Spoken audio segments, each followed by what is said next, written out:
Halo, selamat malam semuanya. Hadirin yang selalu berbahagia, semoga selalu sehat dan sejahtera ya. Kita bincang-bincang lagi di sini dengan Su Chuan Xiu. Dua Neng Xiu akan ada di sini bersama-sama untuk ya membicarakan sesuatu yang dari hati ke hati ya. Membicarakan sesuatu yang penting yaitu tentang kehidupan. Nah, bagaimana nih kita selama pandemi ini kita bisa melihat adanya kecemasan di mana-mana. Selama pandemi ini banyak yang tidak tahu harus bagaimana. Dan banyak juga yang santai bawaannya. Jadi memang hidup itu harus dibawa santai. Biar bisa tetap tenang dan terus berbahagia. Karena kuncinya dari kehidupan adalah bahagia. Nah, kita tunggu kehadiran daripada Su Chuan Xiu biar kita bisa berkumpul di sini, berbincang-bincang tentang dari hati ke hati. Iya, begitu. Apa kabar semua yang ada di rumah? Semoga semuanya sehat dan semua bahagia. Nggak ada suaranya. Kok nggak ada suaranya? Bagaimana? Ada suara? Tidak ada suara? Suara kedengaran yang di rumah? Halo, yang di rumah bagaimana bisa kedengaran? Katanya tidak ada suara. Ya, bagaimana kalau ada ya? Oke, terima kasih. Jelas ya. Oke, kita tunggu kehadiran Su Chuan Xiu. Nah, nggak ada snacknya. Iya, semuanya semoga sehat semua, semoga semuanya berbahagia. Dan ingat, di dalam kehidupan ini semua serba tidak pasti. Nah, tetapi yang tidak pasti itu adalah pasti. Pasti kita bisa hidup, pasti kita juga bisa sakit, dan pasti kita bisa meninggal. Tapi meninggal juga kita bisa pasti untuk hidup kembali. Nah, tergantung bagaimana perbuatan kita di dunia. Makanya, daripada mulai saat ini dan selanjutnya, marilah kita terus bersyukur, berterima kasih, berjuang, dan memberikan semangat. Saatnya ini kita saling berbagi, saat ini berbagi doa, berbagi berkah, berbagi semuanya. Nah, gitu ya yang bisa diharapkan untuk hari ini. Nah, sebelum kita berbincang-bincang pakai hati dengan Su Chuan Xiu, nah, bagaimana ya? Udah nongol belum nih orangnya? Tadi katanya lagi siap-siap. Ya, apa kabar dunia? Semoga semuanya berbahagia. Ya, semoga kita semua damai, sentosa, sejahtera. Ya, saya undang dulu Su Chuan Xiu. Iya, biar beliau bisa berjoin bersama kita malam ini. Ya, Ibu Yani dan semuanya, Sis Brenda dan ada juga yang lainnya. Terima kasih sudah bergabung di sini langsung 43 orang dan saya tidak bisa sebutin satu-satu, terlalu cepat naiknya. Tetapi berbahagia di dalam kondisi apapun, ini adalah perlu kita yakini bahwa gembira adalah obat ya, dan kita juga harus bersyukur bahwa di tengah pandemi ini kita masih bisa berkumpul di sini dengan secara sehat. Nah, Su Chuan Xiu-nya sudah hadir. Jadi kita undang beliau untuk join. Iya, baik, sudah bisa. Nanti percakapannya seperti apa nih? Duo Xiu, Neng Xiu dan Chuan Xiu. Waduh, wah, kepalanya doang bro yang muncul. Munduran dikit. Ya, nah. Alisnya kenapa? Ini amat kayak pusing kepala gitu ya. Sehat kan bro? Suaranya gresek-gresek ya. Gresek-gresek suaranya. Sehat sekali. Gimana? Semuanya sehat. Oke. Mungkin nggak usah pakai arci, lebih jelas gresek-gresek ya. Dicopot aja coba. Nah, udah. Oke. Sip. Ya, oke, lebih oke sama Silau Kinclong ya. Duo kinclong. Gimana kabar kalian di sana? Aku ada di antariksa nih. Bagaimana dirimu? Aman, aman. Semuanya terkendali Kita dengan baik. ada di Karak. Ya,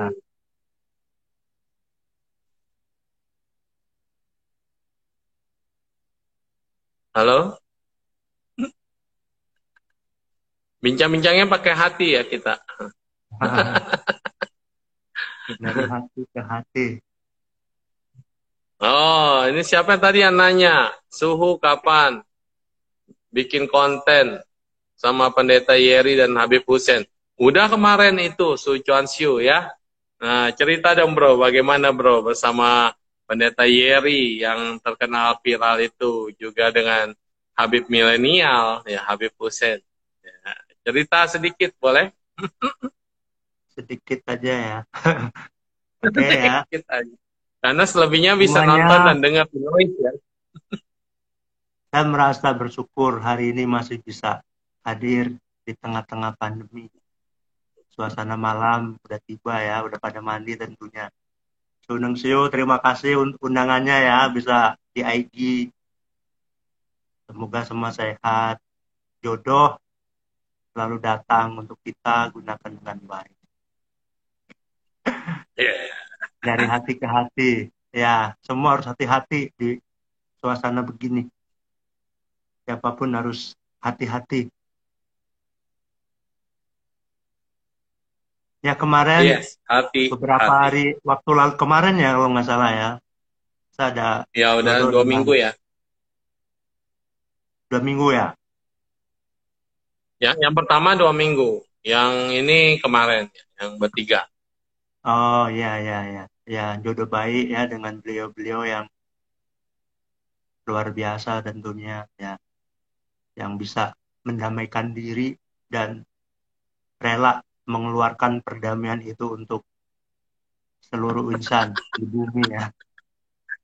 Ada Semoga pertanyaan bro, juga apakah ada Shaolin tersesat? kenapa ada apa? Apakah ada lanjutannya sequel Shaolin tersesat? Ya kan? Iya.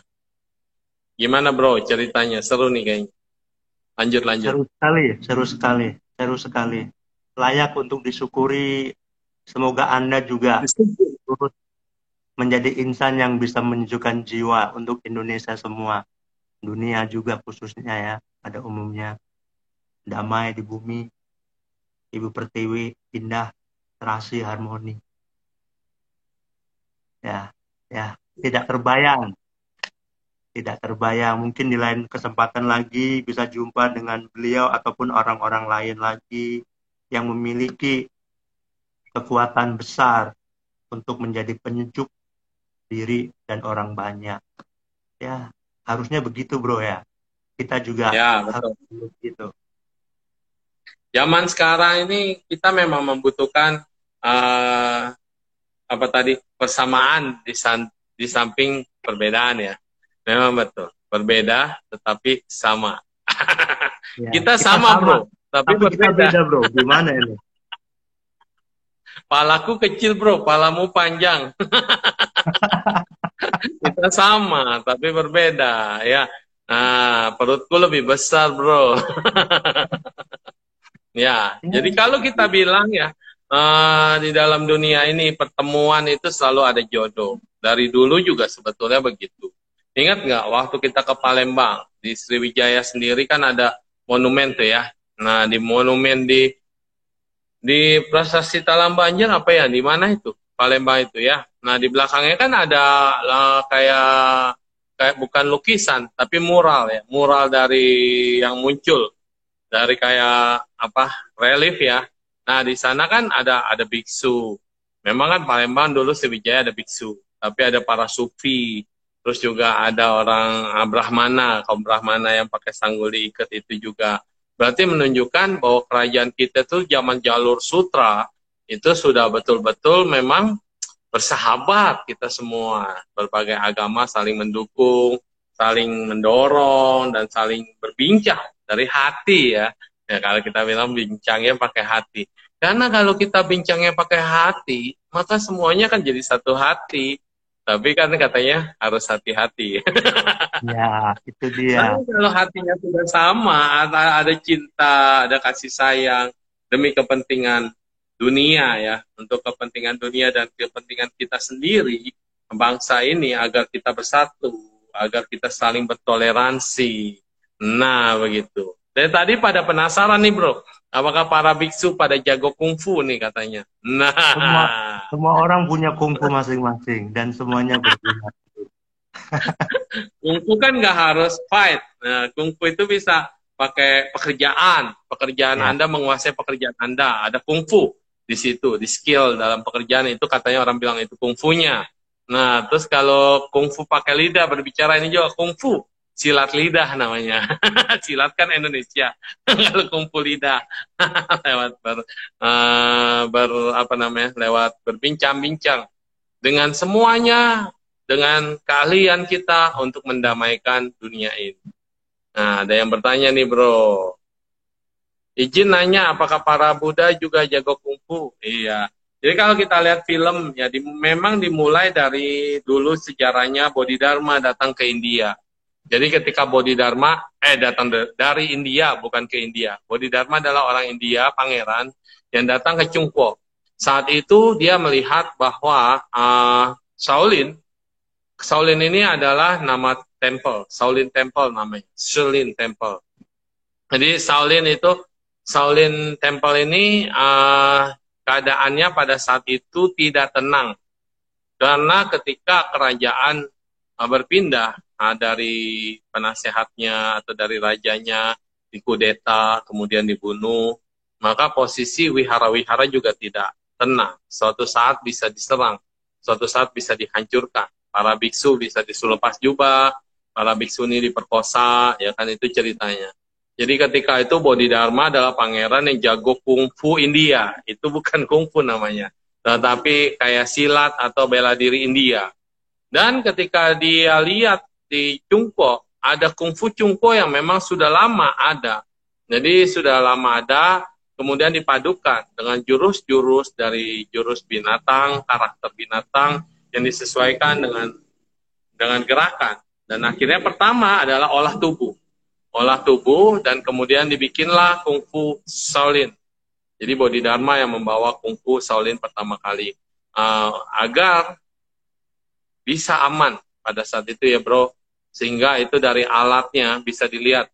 Pertama di depan pasti tangan kosong lalu toya. Jadi kalau tidak membunuh kan kita tidak boleh membunuh, dan kemudian pakai tangan kosong lalu kemudian toya yang panjang. Begitu masuk pertama tombak. Jadi yang paling depan tuh tidak ada menyakiti sama sekali. Kalau tangan kosong kalah, ya baru pakai senjata tombak. Toya dulu. Toya itu tongkat yang panjang. Terus kemudian tombak yang panjang. Kalau memang masih nggak bisa pakai pedang yang panjang. Terus kemudian terakhir, ya baru semua senjata itu komplit keluar. Nah, ini. Jadi ini adalah untuk pertahanan. Untuk membela supaya wihara tidak dibakar, tidak diserang, dan terutama untuk menyelamatkan semua kitab suci. Dan kitab suci agama Buddha itu ada banyak banget. Nah, itu sejarah kungfu. Lama-lama ke situ, ke belakangan, bahwa kungfu ini hanyalah sebagai art, seni, bela diri, olah tenaga, dalam dan segala macam. Kemudian dilirik sama produsen-produsen film, supaya semua film-film laga itu menggunakan kungfu. Nah, mulailah pada banyak artis-artis termasuk Jet Li ya. Jet Li adalah lulusan daripada kungfu. Nah, Shaolin. Oke. Ya, itulah tadi banyak banget pertanyaan nih, Bro. Apakah Indonesia diberikan ketenangan, tentram, toleransi? Apakah biksu boleh gondrong? Nah, bagaimana tuh jawab, Bro? Apakah biksu boleh gondrong? Biksu boleh perempuan atau cowok saja? Tuh. Nah, ini banyak nih. Terus keramas pakai apa suhu? Ya mungkin jawab satu-satu, Bro. Mungkin kehadiran kita di sini kita Keramas ya diem, pakai benar-benar masa diem sabun kali ya. colek. Kita di sini diem pun kita banyak sekali menampung apa ya dari saudara kita, sahabat kita yang jauh menyimak kita bertanya, mungkin juga Udah cukup, kita nggak perlu berbicara panjang lebar kali ya. Satu-satu ada yang mau bertanya, kita bisa kita jawab, ya kan?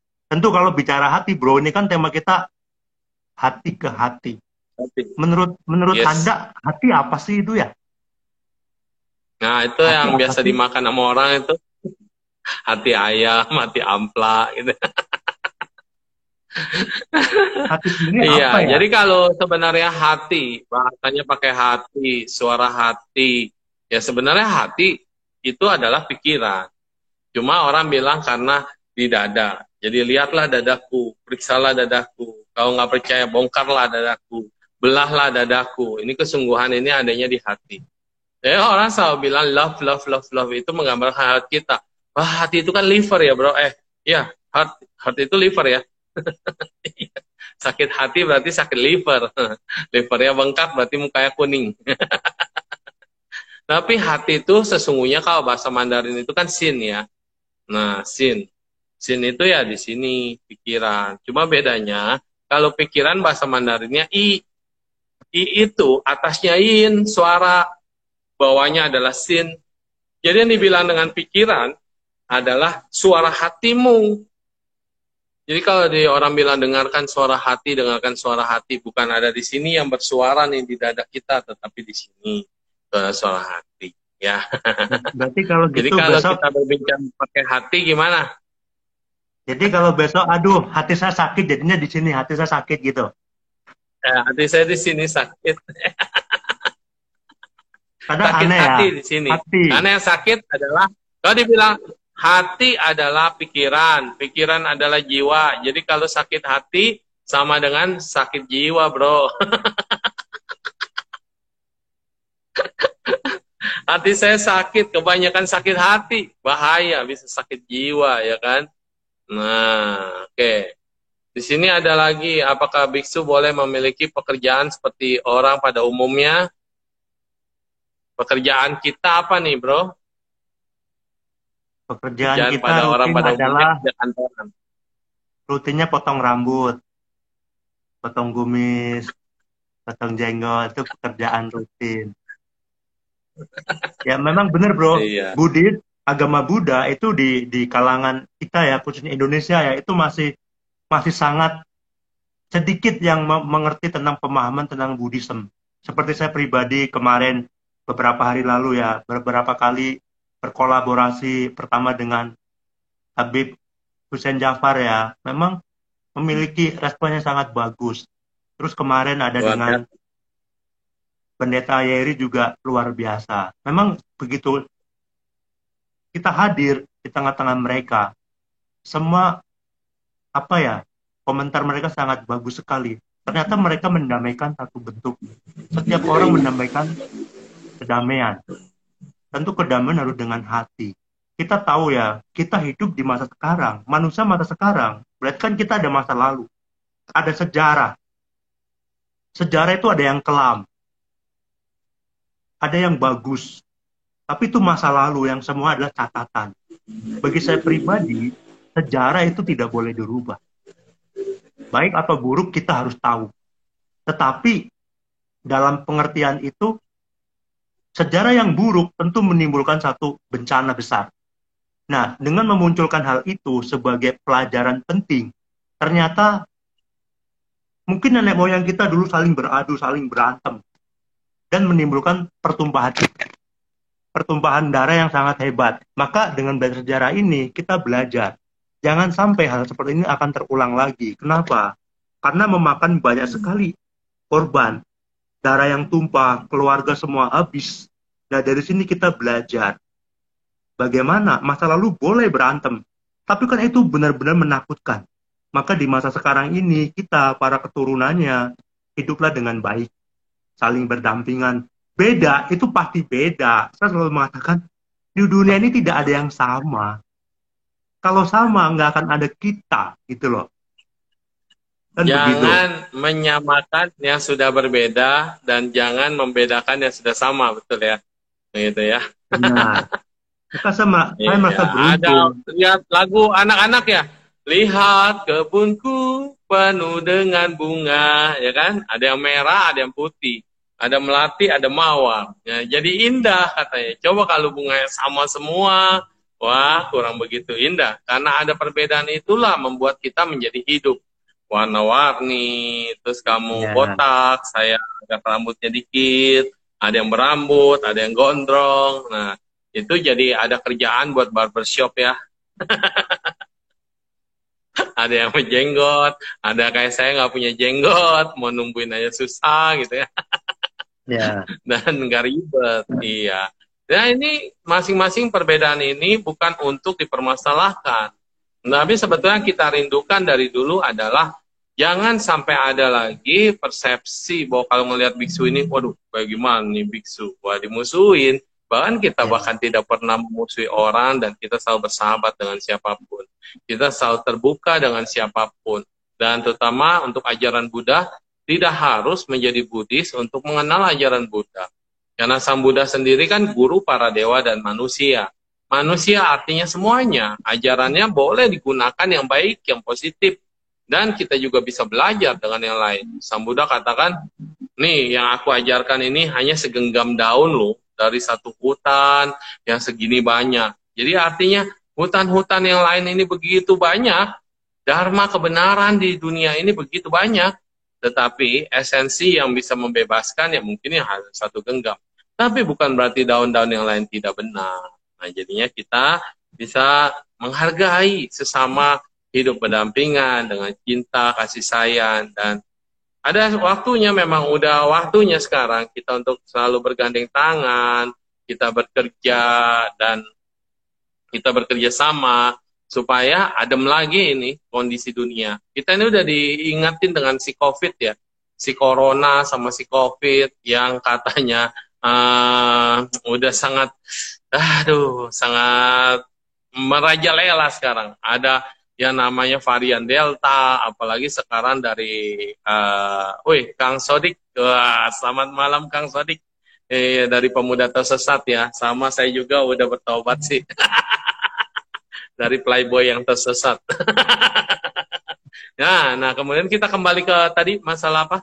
Kita lihat sekarang corona ya, kita lihat corona dan COVID yang merajalela sekarang, apalagi ada yang kapa ya katanya kapa. Senggolan dikit udah bisa, berpapasan dikit sudah bisa nempel. Ya, mau konspirasi atau tidak konspirasi, nyatanya sekarang ini yang kita lihat berita duka di mana-mana.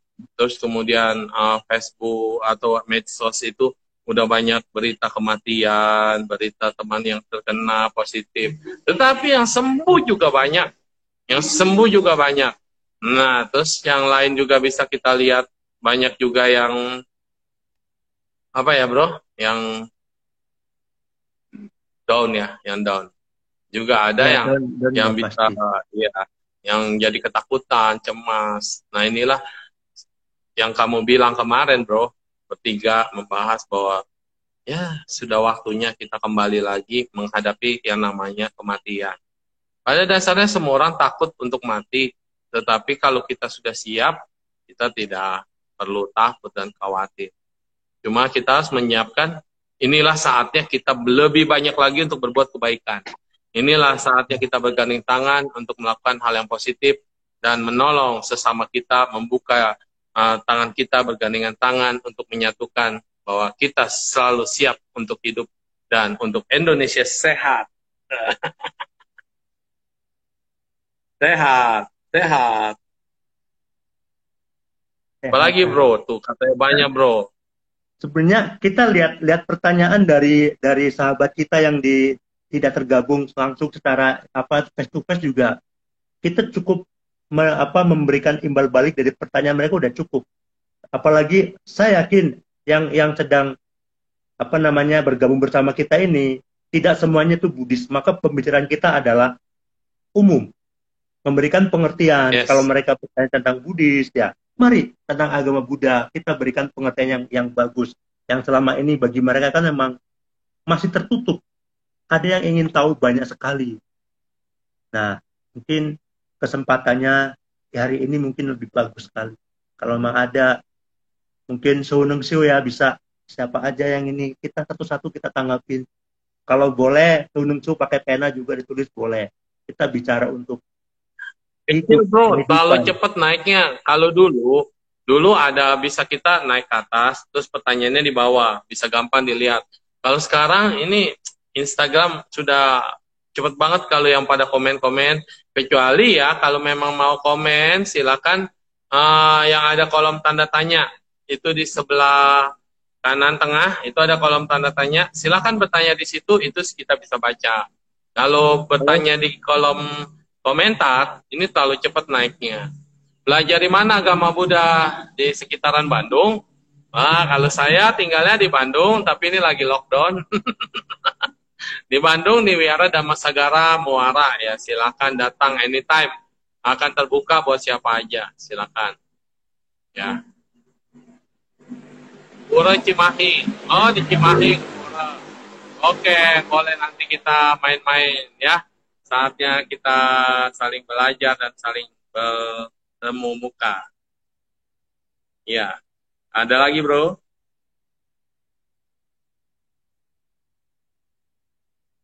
Terus Habib Jafar. Itu Habib milenial, bro. Pengikutnya banyak banget followernya. Apalagi waktu podcast sama Deddy Kobuser ya, yang katanya hati-hati sama orang botak. Dan tapi yang berjanggut ya. jujur ya, saya nggak tahu Dodo apa bisa bertemu dengan beliau ya. Yang baru ketemu juga udah kayak friendly gitu ya. Dan tentu saya tahu bahwa semua ini Dodo juga berkat berkat Yu juga bro. Kan harusnya Yu yang datang bukan saya. Tapi nggak tahu kenapa Yu bisa bisa lempar ke saya gitu. Tapi ya ya namanya jodoh ya, beruntung bisa kenal beliau juga. Saya juga kaget ya. Saya selama ini kan jarang main sosial media begini. Saya kan gaptek gitu ya. Begitu ketemu dengan beliau, Suhu Biksu ada IG nggak? Sebenarnya saya ada, cuman lama nggak main. Akhirnya saya buat baru. Buat baru nih satu hari ini saya Hmm. terkejut. Itu yang ini yang apa yang follower gitu kok saya tinggal tidur banyak banget begitu. Wah, ini kekuatan apa itu si Habib ya? Saya juga nggak ngerti. Terus kemarin bareng Pendeta Yeri juga is oke lah. Saya suka dengan pembicaraan begitu. Saya berharap Hmm. semua insan di bumi ini tuh punya jiwa yang begitu. Ya, sejuk, Iya. menyejukkan. Itu yang paling penting. Maka hati itu penting. Hati dasarnya kan orang kalau bicara hati, hati kan materi sebenarnya ya. Tetapi ketika kita Yes. bicara hati, sakit hati, itu bukan hatinya yang sakit, bro. Tetapi perasaan dia yang sakit. Iya loh. Pikirannya sakit. Iya. Hati-hati ya, hati-hati ya di jalannya. Itu bukan berarti kita memainkan hati yang di sini, bukan. Tetapi bagaimana cara gerak-gerik kita yang harus hati-hati. Supaya kita selamat, orang lain juga selamat. Seperti itu. Ini masa pandemi ini, aduh, banyak ibu ya, para keluarga, apalagi orang tua yang ketakutan, padahal sudah mengurung diri, rapet-rapet begitu ya, sampai mau makan, pesen Grab online, dia tidak keluar rumah, tidak ke pasar, Grabnya datang, disemprot makanannya, bungkusnya semprotin, satu keluarga pun bisa kena. Coba bagaimana itu? Maka saya selalu bilang, di dunia ini ada sesuatu yang memang kita punya jatah kita nih ya, jatah kita harus benar-benar lakukan. Iya. Iya, yang bukan jatah kita lupakanlah. Apa tuh jatah kita? Saya selalu bilang, misalnya bro, kita nanam nanam pohon mangga nih. Jatah kita adalah menanam, merawat dengan baik. Harapannya buahnya bisa tumbuh berbuah lebat kan? Itu kan harapan. Karena ada harapan yang baik, maka merawatnya dengan penuh hati-hati. Mungkin ketika menyiram juga dengan hati yang benar-benar luar biasa. Nah dari situ, tapi kan urusan buah ini berbuah lebat atau enggak kan itu di luar diri kita. Jadi udah lupakanlah tentang buah. Sama pakai masker ya, kalau memang harus keluar pakai masker, merawat diri, itu kan yang bisa kita lakukan. Masalah kita kena atau enggak usah dipikirin. Ngapain itu buang waktu, buang energi. Mendingan apa? Ya, kita munculkan pikiran-pikiran baik, ketakutan Nah, justru pandemi ini sebenarnya satu pelajaran penting. Seluruh makhluk manusia, khususnya di bumi ini, mereka merasa dekat dengan sakit, dengan penyakit, dan mati. Kenapa mereka ketakutan? Banyak yang bilang, saya nggak takut kena COVID. Apa saya nggak takut mati? Saya takut kena COVID. Tapi saya lebih mengarah, enggak. COVID kan memang selama ini kabarnya orang kalau kena COVID identik mati. Seandainya kena COVID, cuman pusing 3 hari, nggak mati, orang juga nggak terlalu pusing. Berarti apa? Kematian itu yang sebenarnya membuat jiwanya tuh terganggu gitu loh. Coba kalau sakit cuman sakit cuman dia nggak ada ketakutan yang mendalam. Tapi hal ini, apalagi yang rumahnya dekat rumah sakit, ambulan bolak-balik bunyi, waduh itu. Maka mereka butuh sekali satu pola pikir, pola pandang yang memang harus benar. Kalau enggak, ayo kasihan benar, kasihan sekali. Ya itulah, memang dunia kan begini ya. Kehidupan ini bahaya, seperti lilin di tengah lapang, yang kadang terkena hujan, terkena angin, tidak tahu dia sampai kapan bisa bertahan. Inilah hidup kita. Kadang sakit, diobatin sembuh, ya bekerja, capek, sakit lagi. Kita seperti lilin di tengah lapang yang tidak tahu kapan kita akan pergi. Tapi itulah pentingnya bahwa tidak selamanya saya ada di bumi ini. Maka penting, kesempatan yang masih ada, gunakan dengan baik. Bersalah dengan orang banyak, dengan orang yang kita berbuat salah, buru-buru minta maaf. Ada orang yang bersalah, kita berikan dia maaf. Kadang saya juga aneh ya, orang belajar kepada siapa? Belajar memaafkan. Tetapi ketika ada yang salah, nggak mau memaafkan. Emang kata maaf buat siapa sih? Kata maaf kan buat yang salah. Nah, itu yang kadang-kadang Maaf suka bro. Maaf gitu ya. Gimana? Gimana, bro? Iya. Maaf ya. Kan nggak salah, tapi kan boleh dong minta Oh, maaf, bener kan?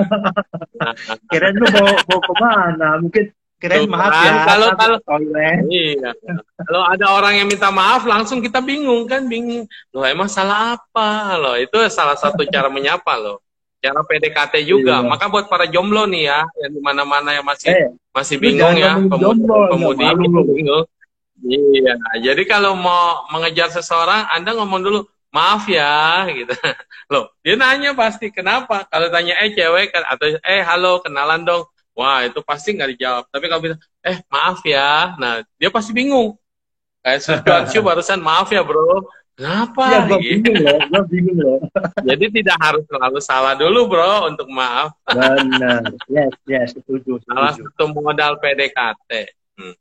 Iya, jadi sekalian menjawab nih tentang pernikahan. Biksu, kenapa harus kepalanya gondrong? Kepalanya gondrong, kepalanya harus botak gitu ya. Nah, terus juga kenapa juga apakah biksu boleh menikah atau tidak gitu. Jadi mungkin ada banyak nih teman-teman saudara-saudara kita yang bingung nih. Oh ganteng-ganteng mau jadi biksu nih. Oh, ini tampangnya udah kayak pemain bintang film Hong Kong gitu ya. Silakan bro dijawab. Pertanyaannya apa? Banyak banyak banget satu-satu, Pertama bro. yang botak. Kenapa harus botak? Gitu. Mungkin Anda bisa jawab, nanti saya juga jawab. Coba pandangan kita, persepsi kita seperti apa kita adu, ya kan? Nah, Biar sebetulnya lebih kalau kompleks. kita lihat, ya, untung ya kita nggak berambut. Jadi habis mandi langsung andukan selesai, nggak ribet. Kalau nggak kita repot nih mau live ini kita siapin sisir dulu, terus mau stylenya kemana gitu, bingung ya. Jadi kita mah simpel aja praktis ya. Nah, terus boleh menikah nggak bro? Boleh aja kalau mau menikah, tapi syaratnya harus lepas jubah, kembali ke umat awam. Karena kita sedang melatih diri di sini ya. Tidak ada patokan yang jadi biksu itu selamanya sampai mati harus jadi biksu. Itu sih alangkah indahnya. Tetapi ada juga yang karmanya sudah habis juga, atau boleh kata kontraknya sudah habis, sehingga dia harus kembali menjadi berumah tangga. Dia lepas jubah, Dan kemudian kalau udah lepas jubah ya seperti umat lagi bebas. Siapapun mau ngejar silakan tempelin aja itu. Yang berjodoh ya bagus.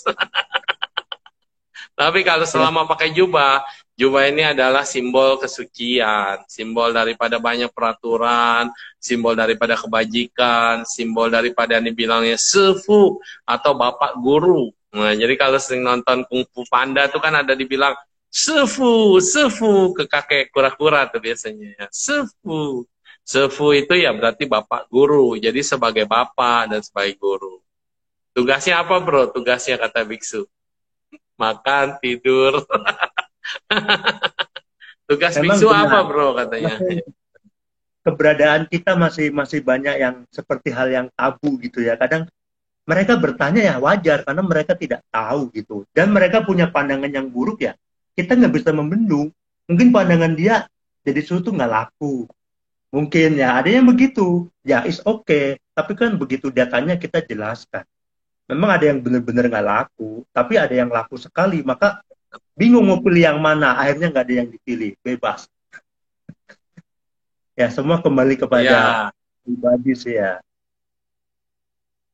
di sini Nah, banyak kenapa? dari umat-umat Nasrani juga salam damai. Biksu-biksu Damai, katanya. damai, Gitu. damai. Harus damai. Ya, Ya, salam ini damai, salam sejahtera, shalom. Ya, di sini belum. kita juga ada komunitas dari komunitas Kotomi Wong. Nah, Kotomi Wong juga ada komunitas yang universal, kita berkumpul dengan lintas agama di sana.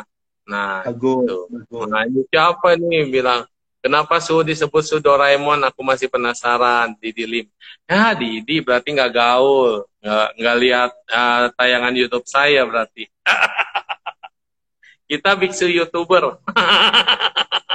Kalau Cuan Siu dia udah biksu noise katanya. Udah masuk ke program Biasa noise, aja. jadi podcast. Biasa Kalau aja. saya biksu suhu YouTuber, kalau Cuan Siu sekarang udah jadi suhu podcast ya. Jadi Ya. tugasnya adalah kita mencerahkan diri sendiri ya. Kita sharing adalah pengalaman kita, sharing apa yang kita ketahui untuk dibagikan kepada saudara-saudara kita, dan juga mencerahkan mungkin yang seirama dengan kita, bisa mendengarkan kita ngobrol-ngobrol begini tercerahkan, atau mungkin juga bisa memberikan inspirasi kebaikan. Cuma itu sih ya. Iya, tugas yang lainnya adalah kita selain baca liamkeng, ke kuburan, rumah duka, rumah sakit. Nah, pusing kan kerjanya biksu ya keluar masuk kuburan, rumah duka, rumah sakit, Enggak, ya tempat bukan ibadah. keluar masuk kuburan, bukan keluar masuk kuburan. Keluar masuk penjara lagi, bro. Ekstrim. Yang penting banyak sih ya. Kerjanya apa sih kalau begitu ya kan? Kita orang sibuk. Dari hidup sampai mati kita urus semua. Nggak ada habisnya. Bahkan yang sudah terkubur berapa puluh tahun pun kita masih kadang ada yang minta tolong untuk apa bantu doa karena mau digali lagi. Semuanya diurus. Iya, betul. Ada juga, bro, yang bilang begini nih katanya. Jadi biksu itu apa sih tugasnya? Semua orang tua adalah orang tua kita. Semua anak-anak adalah anak-anak kita. Karena kita kan anaknya ya, namanya orang tuanya anak-anak ya. Kan sefu, bapak guru. Jadi bapaknya ayah juga, guru juga. Terus semua orang tua adalah orang tua kita. Gitu. Nah, semua saudara-saudara adalah saudara kita. Tapi tidak semua istri orang adalah istri kita. Itu doang, pantang. Semua istri orang bukan istri kita ya. Lalu semua anak-anak adalah anak-anak kita. Semua saudara adalah saudara kita. Semua orang tua adalah orang tua kita, ya bro. Tapi istri orang bukan istri kita, ya. Eling, eling, eling. Oke, ya lanjut nih. Sini katakan, apalagi nih ada yang mau bergabung nih dengan kita. Tadi ada Yonatan, boleh. Poin, kita mau bergabung. Kita bisa berempat. Boleh. Dengan senang hati ya. Iya, tadi ada pertanyaan juga nih, bro. Apa arti dari Sabe Sata Bawantu Sukitata? Hmm. Arti dari Sabesata Bawantu Sukitata. Ya, Mungkin silakan. Sunengsu boleh. Sunengsu jawab ya artinya apa. Mungkin nanti saya menambahkan aja masukan. Gitu. Ini ada siapa yang sudah gabung ya? Tidak terlihat Nah, ini wajahnya. siapa nih yang bergabung? Elton Colin. Ya, Elton. Nggak ada orangnya ya? Halo, Suhu. Mikrofon. Ya, Elton. Ya, Halo. selamat malam, Elton Colin. Oh, gempa bumi, bro.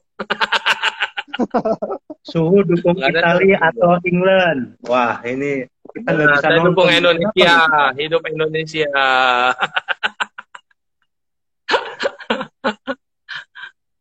Ya, Bro Elton, ada yang mau ditanyakan? Atau kepencet? Ya, kayaknya jaringannya lagi kurang bagus. Oke.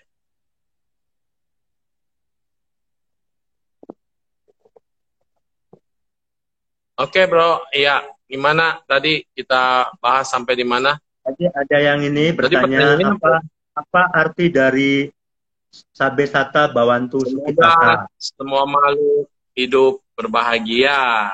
Oke. Jadi artinya semoga semua makhluk hidup berbahagia, ya. Nah, jadi Sabesata, Sabe adalah semoga semua, ya. Sata adalah makhluk, Bawantu semuanya berbahagia, gitu ya. Oke. Nah, ada lagi yang mau bergabung, Wisnu. Wah, Wisnu mau bergabung nih, bro. Ya, kita dengarkan ini juga podcast. Baru bikin podcast nih, Wisnu nih. Nah, ya Wisnu, bagaimana? Silakan bergabung. Amitabha Nangsu, Amitabha Siasyo. Oh, ini, Amitabha. Ini nih, udah sembuh, Wisnu, sehat. Gak Yang sakit picu ya? Iya. So, Picu yang sakit ya. mau Your tanya, soulmate. ini pertanyaan buat Su Nongsu sama Su Chuanshu. Silakan.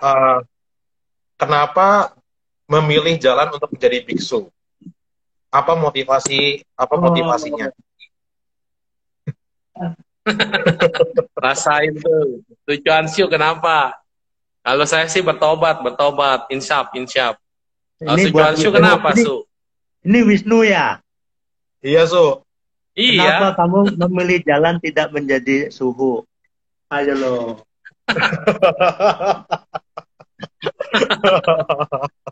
Dibalikin tuh, Wisnu. Dibalikin. Ayo loh. Justru saya lagi mikir-mikir nih, Su. Makanya saya tanya Su, ayo gitu loh. pikir. Memang ciri-ciri manusia itu dari pikiran karena dia manusia. Mano kan pikiran. Maka yang mendasari manusia adalah karena dia punya pikiran. Kalau nggak punya pikiran, jadinya sia. Betul, Su. Kenapa lu nggak memilih jadi suhu? Karena masih menjalani karma yang sekarang, Su. Nunggu ya, kita dengerin dulu. Kita kejar aja dia sampai nanti jam 9 nggak apa-apa. Salah bertanya katanya. Aduh, nanyanya sama orang filsafat. Nggak, Su, kalau Salah nanya. Jurusan filsafat dia, bro. tapi beneran, Su, apa yang menjadi turning point-nya untuk oh ya, saya harus menjadi biksu gitu loh, Su.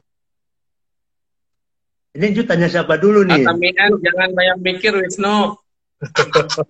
Terserah mau Su Nongsi dulu, mau Su Chansu dulu. Soalnya kan masing-masing dalam hidup kita Bro, kalau kita ayo punya kita ini aja. Sweet, 1, 2, 3. Ini yang mana ini? Ya, saya dulu lah. Saya ngalah. Karena orang filsafat itu selalu di belakang. Saya maju dulu dah ya. Nah, jadi katanya, dulu kenapa ya saya mau jadi biksu? Ya, itu accident sebetulnya. Udah terjerumus, tidak bisa lari. Jadi sebenarnya dari kecil ada keinginan ya. Kalau waktu kecil kan, saya di Tangerang. Di Tangerang itu lihat banyak bante-bante datang ke Tangerang. Wah, kayaknya botak, kinclong gitu ya. Terus jubahnya kan, kalau bante kan jubahnya nggak kayak kita. Dia pakai kain gitu ya. wah elegan banget, anggun gitu. Terus semua orang pada hormat gitu ya. Terus makan satu bantenya satu, makanannya meja banyak banget. Oh, bisa pilih makanan yang enak-enak gitu kan. Nah, di rumah makanan kita susah, mau beli mahal.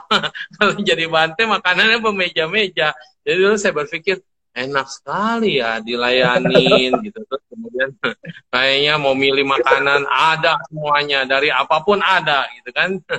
Waduh. Terus lama-lama saya lihat, wah ternyata tidak mudah jadi biku itu ya, jadi bante. Tidak mudah, karena lewatnya jam 12 nggak boleh makan. Ayo, mana bisa. Terus juga nggak boleh ketawa tiwi sembarangan, harus serius gitu. Terus juga jalanin winayanya juga ketat ya. Terus udah gitu meditasinya harus sering. Wah, di situ saya sempat goyang gitu. Apakah jadi bante harus begini gitu ya? Nggak ada pilihan lain kah gitu. Dan manusia maunya yang enak aja gitu ya. Nah, terus waktu itu banyak juga dari guru-guru yang lepas jubah. Jadi rupanya jadi biku itu nggak mudah, satu. Terus kedua, saya dulu banyak pacarnya, bukan pacarnya banyak, tetapi ya selalu tidak lepas dari wanita lah istilahnya dari dulu. Jadi kalau biku kan nggak boleh nikah, nanti gimana, pusing, aku tak biasa kalau tanpa ada pendamping gitu kan. Cie, aku tak biasa. Terus mikirnya lah ya banyak, orang tua juga masih, saya anak pertama, masih butuh bisnis, usaha, dan segala macam. Akhirnya saya kepentok harus sekolah di Beijing. Waktu sekolah di Beijing, kita lihat tuh banyak wihara-wihara tempel di Chungko ya. Luar biasa, wiharanya besar-besar sekali, banyak yang besar-besar, keren-keren, terus kemudian di gunung. Disitulah recalling my memory mungkin. Jadi saya pernah meditasi, pernah berpikir, kayaknya saya pernah nih di sini. Kayaknya saya juga nyaman nih dengan kondisi ini. Kayaknya wah keren banget gitu dan segala macam. Terus ketemulah guru kita Su Xianping. Terus kemudian sama Suhu, ada gurunya Suhu bilang, ada sekian banyak orang di screen. Mau nggak kamu sekolah? Sekolah di mana? Di Taiwan. Sekolah apaan? Kebiksuan. Karena kamu adalah beberapa orang yang terpilih lah katanya. Wah, sekolah gratis. Iya, gratis bro. Pilihannya gratis. Lu suka gratisan Tapi juga jadi ya? begini. Terus kalau betah ya silakan. Kalau nggak betah ya nggak apa-apa gitu. Jadi pada saat itu selain kita mau belajar bahasa, saya juga mau belajar budaya. Dan saya juga mau mendalami, selama ini kan kita udah belajar yang lain. Nah kita apa salahnya belajar Mahayana yang baru. Di situ sih akhirnya termotivasinya untuk menjadi biku, ya itu. Dan sebelumnya memang ada yang bilang bahwa kalau nggak jadi biku memang usia saya nggak panjang. Jadi tujuannya jadi biku adalah kita bisa mengisi sisa hidup kita. Berarti kita nggak tahu kapan kita akan dipanggil, tetapi setiap hari adalah hari yang melayani. Lensio, Oi, saya udah panggil. yes. Oh, udah panggil ya, saya dipanggil. Nah, saya dipanggil untuk jadi biku sama Tuan Ciu gitu ya. Dipanggil-panggil, halo bro, halo gitu kan, kayak tadi dipanggil.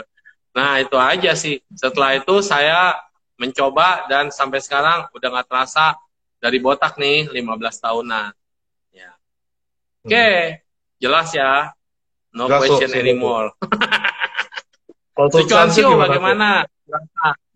Biasa, saya selalu percaya setiap orang yang bertanya, dia punya jawaban. Kan saya tanya pengalamannya tuh Swansio. Orang yang bertanya, sebenarnya dia udah punya jawaban dalam dirinya. Cuman jawaban itu belum tentu sesuai dengan yang ditanya akan menjawab. Saya mau tahu jawabannya kira-kira apa? Kenapa saya begini?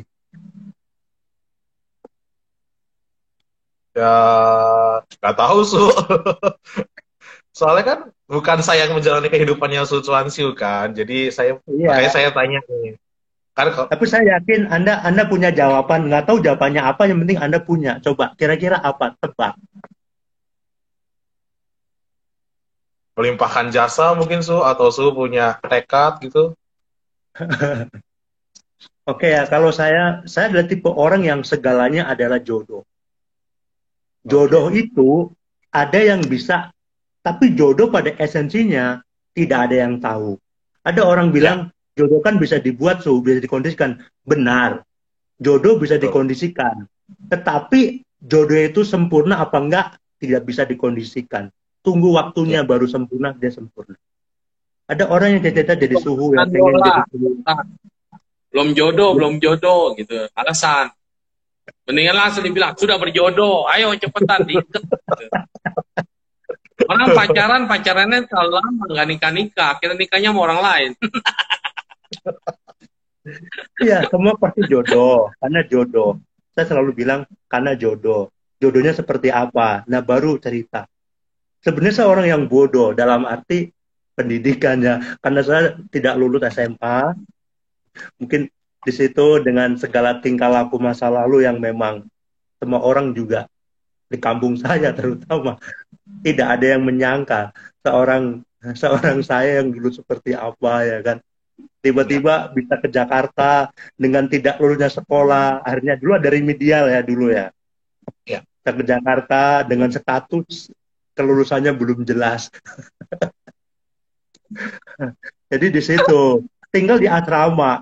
Ini kan gokil di asrama. Saya pikir namanya asrama kan apalagi wihara gitu kan. Saya pikir ya orangnya baik-baik ya, nggak ada pencuri. Ada asrama, nggak ada pencuri, nggak taunya apa. Beli sabun, beli pagi, pakai, sore mau pakai, udah nggak ada. Ya, dari situ. Jadi dari situ ada pelajaran penting. Ternyata sekalipun tempat itu yang dikiranya tempat suci, tempat aman, nggak ada yang aman bro. Maka safety itu harus bagus. Nanti jadi kepala asrama, jadi pengawas dia. Jadi banyak cerita lah. Tapi yang jelas apa? Karena pada waktu itu untuk bisa, karena kan ada pendidikan ya, untuk sekolah di situ, ospeknya adalah Pak Baja. Tapi sebelum sampai situ ada satu kisah memang di mana saya sering kehilangan dan saya nggak tahu apa itu hukum karma. Saya nggak ngerti sama sekali. Seperti yang sekarang ini dia beda jauh lah. Di situ katanya kalau kamu sering kehilangan berarti dulu kamu pernah mencuri. Saya bingung kapan saya nyurinya. Katanya dulu kapan? Saya kesini aja baru hari ini. Jadi ya pemikirannya masih begitu. Tapi benar, dari situ ternyata ya saya mulai belajar menerima nasihat yang ujungnya saya muak dengan kehidupan di asrama itu ya. Dan saya dari atas, kan kita di atas tuh, melihat sosok botak-botak gitu. Dulu saya kan belum begini, masih ada rambut. Jadi di bawah pada botak gitu, wah kayak jago kungfu gitu ya. Saya tertarik dengan mereka. Akhirnya saya mengasingkan diri, setiap habis sembahyang pagi selesai, saya ke kamar beliau. Nyapu kamarnya, cuci bajunya. Nah di situ akhirnya ada kayaknya seperti ini enak ya. Dicoba. Ya sampai hari ini. Tapi walaupun begini tetap semua orang punya masalah. Semua orang punya masalah. Jadi intinya semua adalah jodoh. Ada yang orang bilang karena ada niat. Memang benar. Orang melakukan sesuatu pasti ada niat. Tapi tidak semua yang punya niat itu terwujud. Kayak kita ke mall, kita niatnya beli apa? Sampai di mall, mata kita jelalatan. Sampai yang niat beli malah nggak kebeli. Pernah nggak itu? Gokil kan? Betul, Su. Betul. Jadi wihara, pengen niat jadi biksu, malah kawin. Kesempurnaan jodoh, apalagi niat kan hubungannya dengan tekad. Dan itu bisa berubah. Bisa berubah. Betul. Semua bisa berubah. Kalau saya pribadi, ya semua karena jodoh. Memang ada latar belakang cerita di belakangnya ada. Ya. Jodohnya sempurna. Tadi ada yang nanya, ada nggak usianya kalau mau jadi biksu harus berapa? Ya ada, usia minimal 20 tahun. Minimal 20 tahun. Ya, sia-sia atas jawabannya. Luar biasa ya. Terus ini ada pertanyaan berikutnya. Oh banyak ya? Ini saya baru bacain komennya juga tadi. Kayak ada beberapa yang tanya, kalau misalkan jadi biksu Mahayana, itu harus bisa belajar bahasa Mandarin ya? Harus atau bisa ngomong bahasa Mandarin? Oh, ini ngomongin ini ya, bro. Saya juga jadi teringat. Saya ada baca beberapa yang bilang, apakah untuk menjadi umat Buddha, agama Buddha itu harus harus Chinese gitu kan? Jadi di Ya, mata di benak sahabat-sahabat kita yang tidak tahu agama Buddha itu identik dengan Cina, Chinese. Sebenarnya enggak, Ya, enggak. Karena ketika kita udah menganut, mengangkat Buddha sebagai guru, yang di dalam hidup kita bukan lagi kelompok, tetapi pada kehidupan. Semuanya bisa menjadi, tidak ada harus yang ini, nggak ada. Yang ada adalah kemauan dari dalam diri hati itu. Orang ya, tua mengizinkan, Anda mau, ada guru, ritual, jodohnya dapat, selesai. Seperti itu. Jadi tidak harus Chinese, siapapun bisa. Ini banyak yang bertanya, bro, seperti itu, bro. ya, Su. Sisi, Su, jawabannya. Mungkin mungkin saya pamit dulu, Su. Mungkin nanti ada teman-teman lain yang nanya lagi, masuk lagi, Su. Oke. Sisi, Su. ya kalau Mandarin itu memang kitab suci kita banyak kan Mandarin, tetapi ada Pali juga, terus ada Sanskerta, jadi ada bahasa Indonesia juga. Ya, jadi misalnya nggak bisa Mandarin ya nggak apa-apa, nanti belajar juga nanti ada bisa belajar sendiri. Ya, karena kalau Anda nonton film Sun Gokong, Perjalanan ke Barat, nah itu kan ada Tong Sam Chong, Master Xuan Zhuang. Nah itulah karena beliau berhasil menyelamatkan semua kitab suci agama Buddha yang ada di Universitas Nalanda, Nalanda. ya. Ya. Nah, India. Jadi waktu itu dibawa semua ke Chungpo dan diterjemahkan dari bahasa Sanskrit, bahasa Prakrit, dan bahasa Pali diterjemahkan menjadi bahasa Chinese atau bahasa Mandarin. Sehingga beruntung kita masih ada catatannya sampai sekarang dan itu tetap utuh, otentik. Sedangkan nggak lama kemudian Nalanda University dibakar, perpustakaannya semuanya habis semua otentik daripada kitab-kitab suci agama Buddha yang tersimpan di India. Dan untungnya sekarang kita bisa masih simpan berupa teks yang asli dalam bahasa Mandarin. Ya gitu sih. Oke, bro, kita mau lanjut sesi 2. Ini udah 57 menit. Boleh, boleh. Boleh ya? Berarti kalau boleh, ya untuk sesi ini kita tutup dulu. Dan saya save dulu supaya nggak hilang. Nanti kita mulai live lagi ya bro. Sekitar 5 menit lagi ya. Terima Oke, kasih. thank you. Selamat malam. Nantikan tayangan Salam episode semuanya. 2. 5 menit lagi. Thank Iklannya. you.